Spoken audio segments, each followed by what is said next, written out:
Let's do her. That's how you end. You just mash. That's how you open the video, Vikki. Just this. Alright, I'm done. That's awesome. Let me adjust my wig.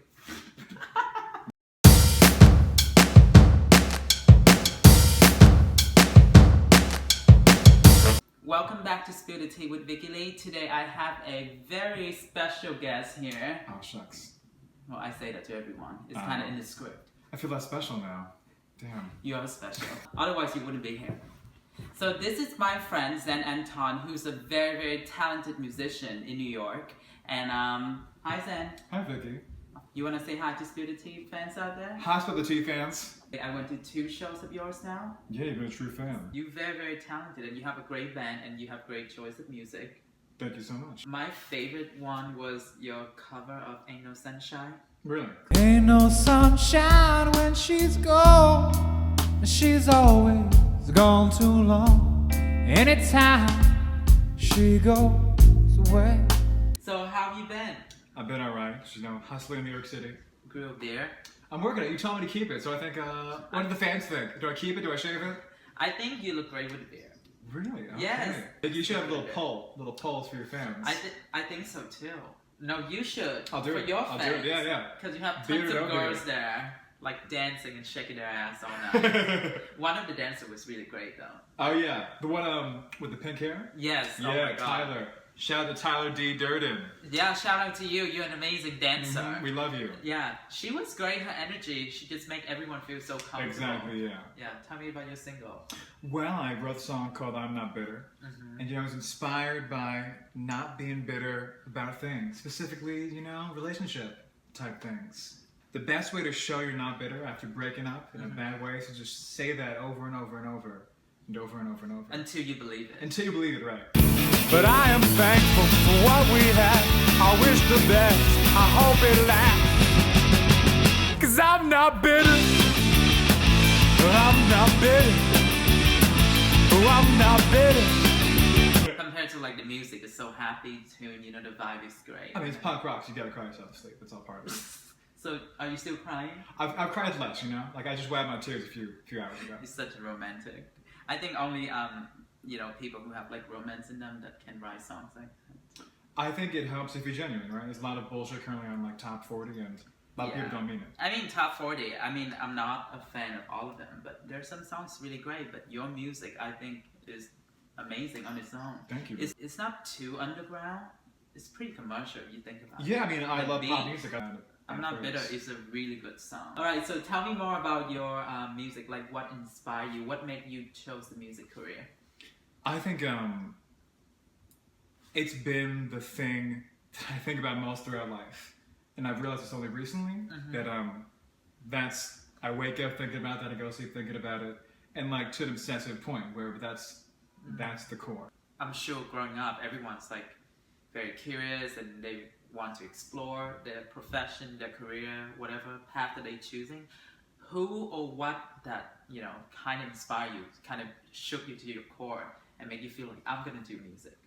I think the effect. I mean, I remember the first time I just fell in love with music. I was in my mom's car. I was like, I must have been 10 or something, super young, and the top was down, a convertible, and I think like the Red Hot Chili Peppers song "By the Way" came on, and something about those 2 small notes God, blew that's my not even fucking that mind. old.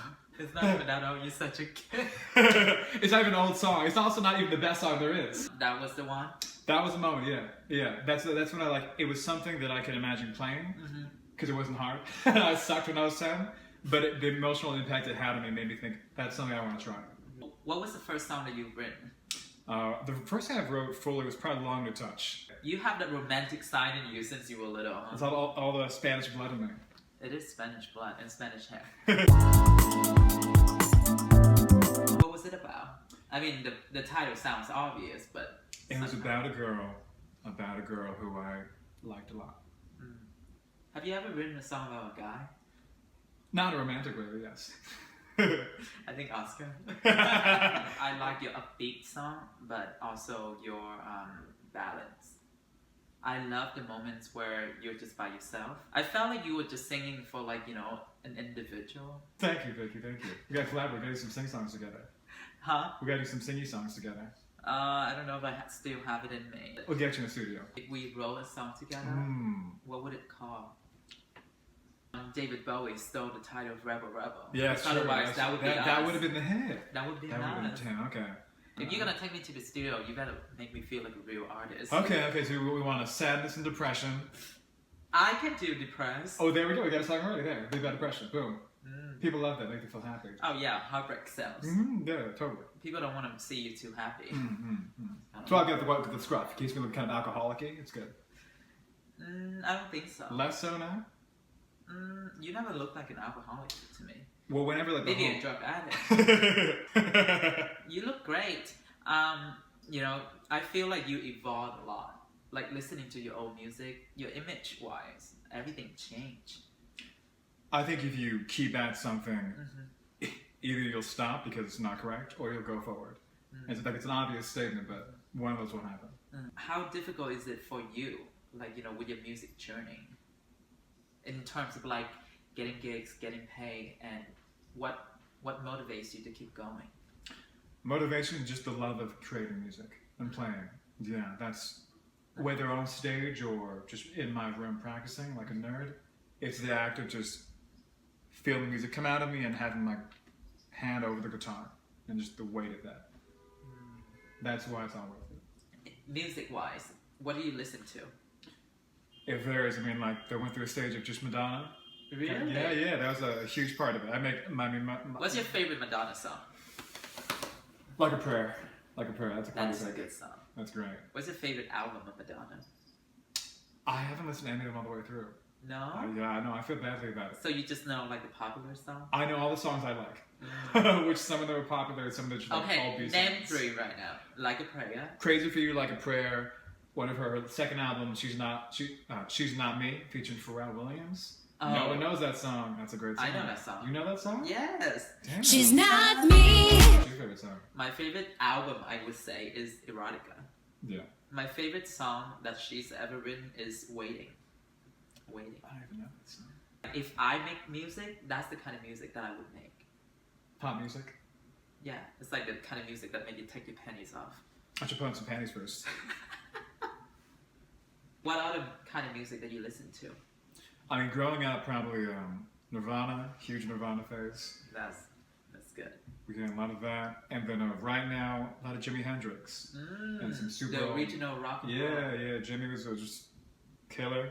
Skip James, Robert Johnson. Super old blues dudes. Oh, your music has a little bit of soul in it too. Yeah, I love soul. It's kind of sensual for a guy. Yeah? Yeah, even when you sing your angry note. It's kind of like... Interesting. How come? I don't know, just a feeling. I think in the atmosphere, like the dim lights, just you on stage and the way you sing, and you can tell when someone loves what they do, and you can tell that you totally in love with what you do. Probably explain why you were asexual. Just lost all my fan base. No one's coming to my shows anymore because I'm asexual. I'm sorry, I spilled the tea. All the artists, like the new ones out there right now, who's your favorite?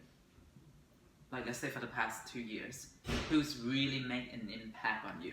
I mean, totally different genre than mine, but Kendrick Lamar is just a genius. Yeah, he is. People everywhere should listen to him, listen to his lyrics. I think everybody does. Yeah, that wasn't true a couple years ago, but now everyone does. John Mayer, total asshole, total shitbag, but one of the best guitar people around right now. I don't follow an artist's personal life. I just listen to their work. So it's like everyone tell me that Kanye West is a piece of shit, but I think he's very talented. Like if you had to choose one album that you have to listen to for the rest of your life. Just one? Yes, just one album. Maybe OK Computer by Radiohead. That's just a groundbreaking thing I can geek out no matter what. Yeah. Is that the one with no surprises? Yeah. It's all very, very sad. I love it. That's a good album. It's a classic too. Yeah, that'll age. They'll never get old. Let's have an Oprah moment. Okay. I'm ready. Have you had sex yet? I'm actually still like trying to like just find out what sex is. I'm not sure yet. Yeah. I know. If you find out what it is, let me know. Yeah. It's interesting when someone will say like, you make like white boy music. They're like, you play some grunge shit for white boys, and just like, even now, and even when Is like... there such thing? I think there is no such thing. I think grunge has been played by a lot of white boys, it's also been played by a lot of black people. Like, it's just music. Yeah, people keep saying it's like rock and roll is white people music, and it's like, what the fuck are you talking about? Yeah, Do you gotta be research. really ignorant. I mean, shit. Rolling Stones brought on stage their favorite performers, like Muddy Waters and Howlin' Wolf. Yes. And they paid homage to them, like, and that's been televised. The fact that people are still saying you play white people music, you're a fucking idiot, right? If you haven't seen him, make sure that you check him out. You'll be blown. he will get down on his knees and blow all of you. I've never said any of that, but please come to the show. I mean, and besides the EPs, He will suck your dick. maybe hug it out. This is a bonus. That's the full EP. Oh boy, I will run away. I'll run away. I'll come hide out with you. I'm not afraid of dicks. I'm not afraid of dicks. That's why you don't want them near my face, orifices. Yeah. It's a personal preference. Hey, okay, all joking aside, Zen is a pretty great guy. Thank you, Vikki. No, you are. You're very open-minded. I wish that, your generation, everyone was like you. I think we're entering... Well, except the sex part. Yeah, the asexuals, we gotta have more sex. But I think we're entering a phase of, there's a lot of open-mindedness that was not there before, like my generation, and even now there's still so much bigotry and closed-minded people out there. Yeah, of course, because bigots raise bigots. Mm-hmm. Exactly. And if there's always going to be bigots, there's always going to be problems. Even the most peaceful place on earth, there's still going to be hatreds, right? Yeah. Yeah, we just have to learn how to adapt to it. And the good thing is, there are men like you, young men like you, who are making a difference, who having such a diverse group of friends, for example, just small things, and speak out so much against bigotry. That's important, Yeah, that's... Using social media in a positive ways. And yeah, your show, you bring people together. Like every group of people were there. That's the goal, get the boring people and the trans model people together. I mean, really, you asked about goals for me, but if I ever get some fame, I would love to use it as a platform to just, besides my music, spread just open-mindedness and, not being a bunch of assholes. Yeah. I'm gonna give Zen the full spotlight right now so he can plug, his single and his EP or whatever, or your next show. Okay, you ready? Tell people where they can find your music. Okay, you ready? Yes. It's for you, Vikki. Okay. Zen Anton, 2016, ZenAnton.com. New EP coming soon. New video for I'm Not Betty with Vikki Lee with trans models and Pesh D. 2016. Boom! Boom! Thank you so much for Thank coming you on the for show. having me, Yes, thank you for being such a good friend of Trans Model and everyone. And Of course. we supporting each other because this artist community in New York is so small. It's important that we support each other. So here we have it, Mr. Zen Anton. Make sure that you check him out on ZenAnton.com. ZenAnton.com and SoundCloud, right? SoundCloud Zen Anton, Instagram Zen Anton Music, Twitter Zen Anton Music, all of that goodness. All of that goodness, and it's free. All free. Yep, and Yeah. I'm Not Bitter, Free. new single, free. Thank you for keep watching Spill the Tea. If you like this video, please make sure that you like, comment, and subscribe to the Trans Model channel. Follow Vikki, she's cool. Yeah, not really, but She's cool. yeah. I won't suck your dick though. He would. There's a lot of things being said today, It's a whole bunch of emotions. You can follow me on Instagram at I am Vikki Lee, and you can follow Transmodel on Instagram. You can follow Transmodel on Instagram at Transmodel NYC. I'm very tired. Thank you guys. Bye. Bye guys. Welcome. Make sure you look right here though. This way? Yeah. Okay. Don't look at